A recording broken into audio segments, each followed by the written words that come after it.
we're on a streetcar right now at a contact show. The show is called What It Is to Be a Human Being, and it's worked by Jordan Bauer, and he's here with us today to talk about his work. Hi, Hey, Jordan. How's it going? Good, how are you? Not too bad. I'm actually going to move this way. The lighting's a bit better. Perfect. So how long have you been doing photography? I've been doing photography about 3 years, shooting off and on for about 10 years, but something I've taken really seriously for really within the last 3 years or so. Yep. Yeah. And what kind of stuff do you like to shoot?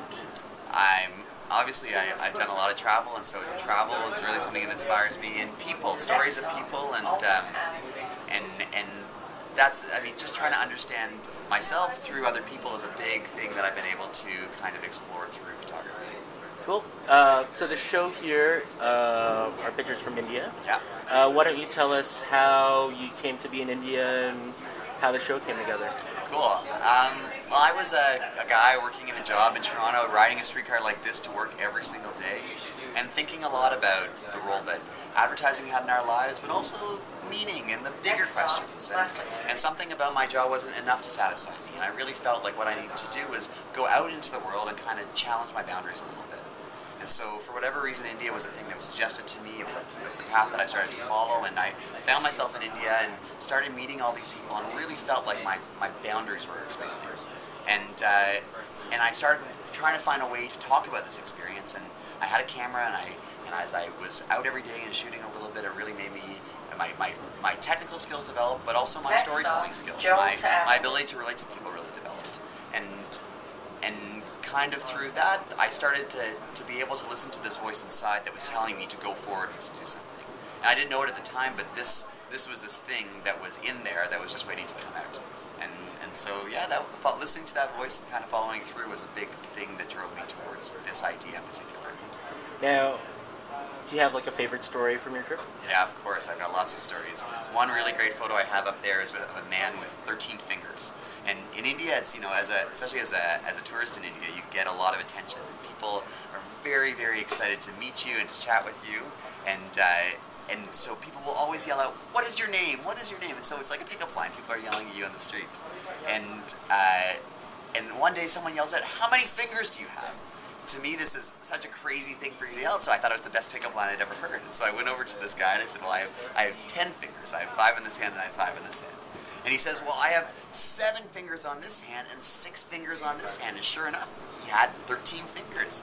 And so, not knowing what to do, I kind of grabbed his hand and I said, "Wow, that's amazing. It's a gift," and all this kind of stuff. And we kind of had a couple of minutes of banter. And then he says, "How many toes do you have?" And I was like, "No way!" And he says, "I have 6 toes on this foot and 6 toes on that foot." He says, "You can count to 20, I can count to 25. And that was an amazing, amazing experience of being in India. Now, why did you decide to show your photos on a streetcar? It's a great question. I really felt like what I was doing was a pilgrimage in a certain sense. I was really exploring within myself, and I felt like all these people and many, many more photos I've taken and photos I haven't taken really helped me move a little bit deeper in terms of my own experience.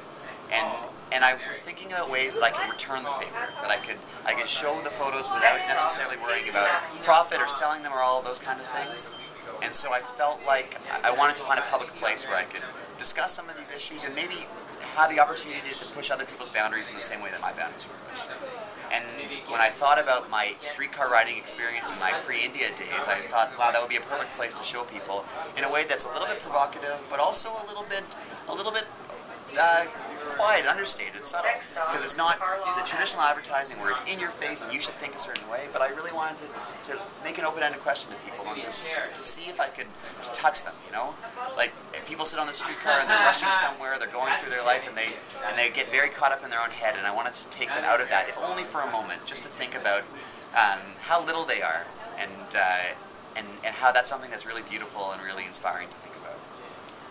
Now, how long is your show on the streetcar? Until the end of the month, from May 3rd until the 31st. And today we're riding it just as a charter, but usually it just operates on normal service. Okay. Yesterday was on Harbourfront, the day before was on the King Line, the day before was on Dundas, and so it changes all the time. So of course people will want to know, how do you find out where the streetcar is? Well, I'm using Twitter, so I'm telling people through the internet whatever information I get from the TTC. But there's also a really serendipitous part of it, that maybe you'll get on one day, it's streetcar number 4114, maybe you'll get on, and maybe if you look up and be a little bit attentive, then maybe it'll be the one that's the right one. Other than that, it's got to be a lucky thing. Yeah, where can they find you on Twitter? Twitter.com/streetcarphoto. Awesome. Yeah. Congratulations. Thank you very much. I recognize people from You recognize them far first away. from the music. Yeah, and I'm like, oh, I can turn around now. I've already done this.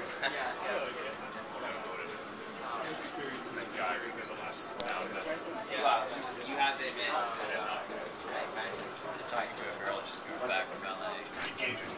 That's so much things. She was there for about 6 months.